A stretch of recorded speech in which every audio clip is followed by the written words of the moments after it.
자, K2 2기 이제 진행을 하는데, 이제 어떻게 진행하냐면, 내일부터 이제 복습 삼아 객관식 10문제랑 이제 50점짜리 케이스 문제, 이거 이제 풀 텐데요.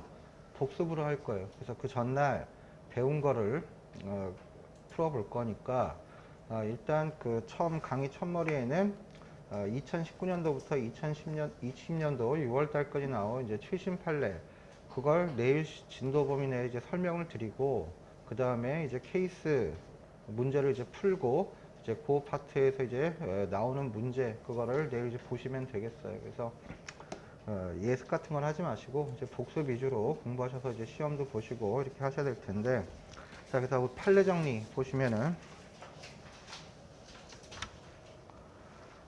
자, 판례, 그 1번 판례 보시죠.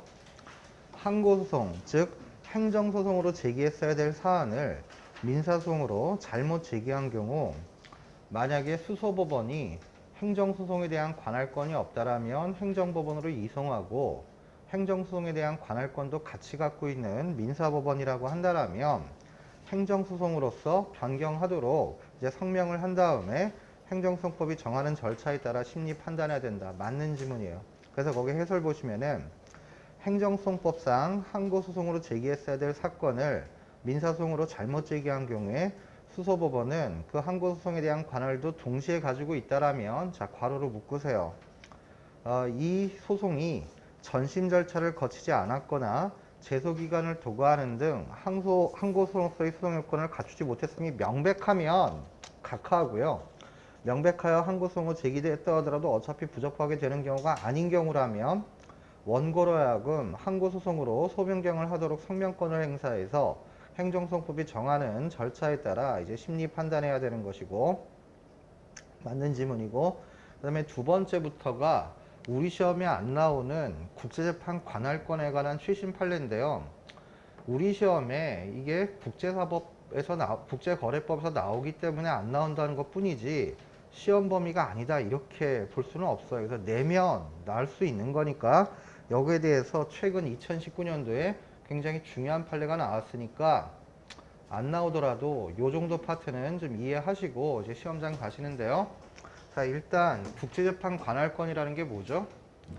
갑이라는 사람이 을이라는 사람을 상대로 어떤 권리가 침해받았다라고 해서 소를 제기했는데, 당사자가 외국인이거나 또는 소송물인 권리가 외국의 권리라고 한다.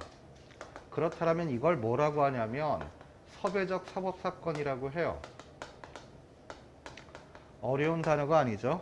외국적인 요소가 포섭되어 있는 개인과 개인 사이의 분쟁 사건을 섭외적 사법사건이라고 하는데, 이런 섭외적 사법사건에서는 우리나라 법원의 재판관할에 속할 거냐, 아니면 관련되어 있는 외국의 재판관할권에 속할 것인가, 그걸 먼저 따져봐야 돼요. 이걸 왜 따져보죠? 이런 외국적 요소가 있는 사건도 다 무시하고 우리나라에서 다 재판할 수 있도록 한다라면 세 가지 문제점이 생기겠죠. 첫 번째, 외국의 재판권을 무시하는 결과가 될 것이고, 그 다음에 두 번째, 경우에 따라서는 외국인이 우리나라까지 와서 응소해야 되는 불편이 초래될 수도 있고, 그 다음에 경우에 따라서는 우리나라에서 재판을 했는데 강제 집행은 외국에서 해야 된다라고 할 때 외국 법원이 우리나라에서 내린 판결의 결과를 인정하지 않아서 강제 집행을 허용해 주지 않는 그런 결과가 생기면 우리나라에서 재판한 게 무용한 결과가 돼버릴 거 아니에요. 그래서 이런 섭외적 사법 사건을 우리나라가 재판할지 외국이 재판할지 그걸 결정하는 걸 국제재판 관할권이라고 하는데, 그러면 우리나라에 국제재판 관할권이 있는지는 어떻게 따져보죠?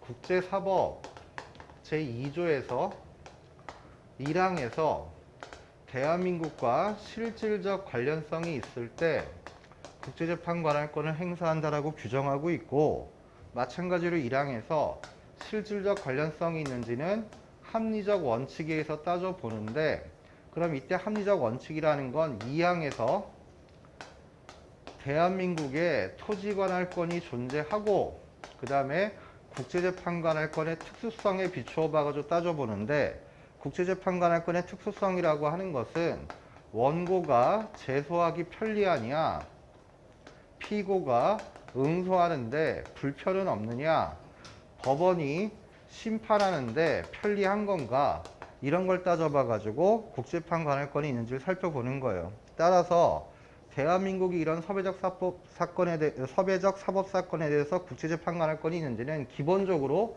대한민국의 토지관할권이 존재해야 돼요. 근데 토지관할권이 존재하려면 뭐가 먼저 필요해요? 재판적이 있어야 되잖아요. 자, 여기까지 아신 상태에서 거기 두 번째 문제 보세요. 다양한 국제재판관의 이익 중, 즉 국제재판관의 이익은 우리 민사소송법의 이제 4대 이상인데 적정, 공평, 신속, 경제, 이런 우리나라에서 재판하는 게 적정하고 공평하고 신속, 경제적이어야 돼요. 이런 국제재판관의 이익 중 어떠한 이익을 보호할 필요성이 있는지는 개별 사건에서 요거 실질적 관련성이 있는지를 가지고 결정해야 된다라고 해서 2조 1항 일단 실적 관련성 이제 기본 원칙 이걸 이제 두고 있고, 그 다음에 이제 세 번째 가보세요.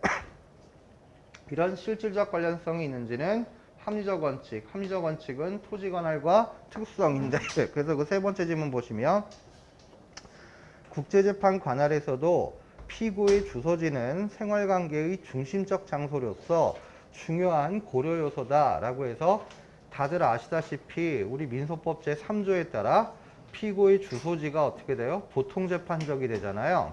그러니까 이런 외국인인 피고가 우리나라에 주소지가 있다라면 토지관할권이 있고 실적 관련성이 인정되는 것이에요.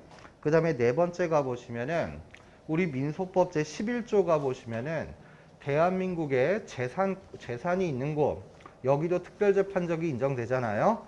자, 그래서 그 네 번째 질문. 피고의 재산이 대한민국에 있다라면 민사소송법 제11조에 의해 특별재판적이 인정되니까 국제재판관할권이 항상 인정되느냐? 이건 아니에요. 즉 11조에 따른 특별재판적이 인정된다 하더라도 재산이 있다라고 무조건 인정하지는 않는데, 자 넘겨보세요. 거기 밑줄 친 데 가보시면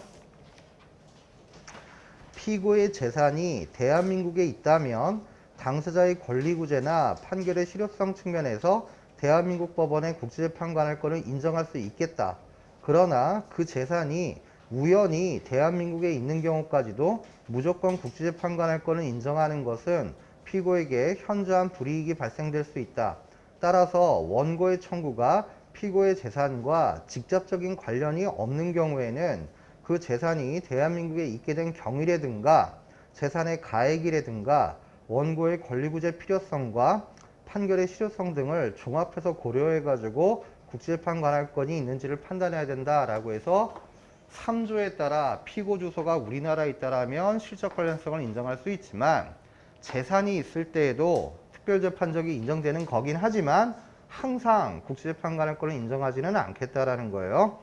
그래서 이걸 종합한 게 5번 사례인데 이 2019년도 판례가 그 5번 사례인데 중국인 원고가 중국에서 중국인 피고들에게 금전을 대여했는데 중국인 피고들이 이를 변제하지 아니하고 중국에서 제기된 소송에도 응하지 아니한 채 대한민국에 입국하여 대한민국 내에서 부동산과 차량을 구입하는 등으로 생활의 근거를 마련하고 영주권 취득의 전제가 되는 비자도 취득한 후 피고가 이렇게 우리나라에 와 있는데 원고도 따라서 영업을 하기 위하여 대한민국에 입국하여 우연히 피고가 있는 걸 알았어요.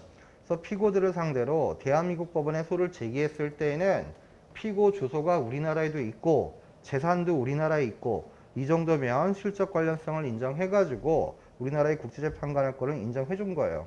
그 다음에 여섯 번째 가보시면은 지금 원피고 모두 중국인입니다. 그래서 지리, 언어, 통신의 편의 측면에서 우리나라 법원이 아닌 다른 나라 중국 법원이 대한민국보다 지금 당해사에서 재판하기 훨씬 더 편리하죠.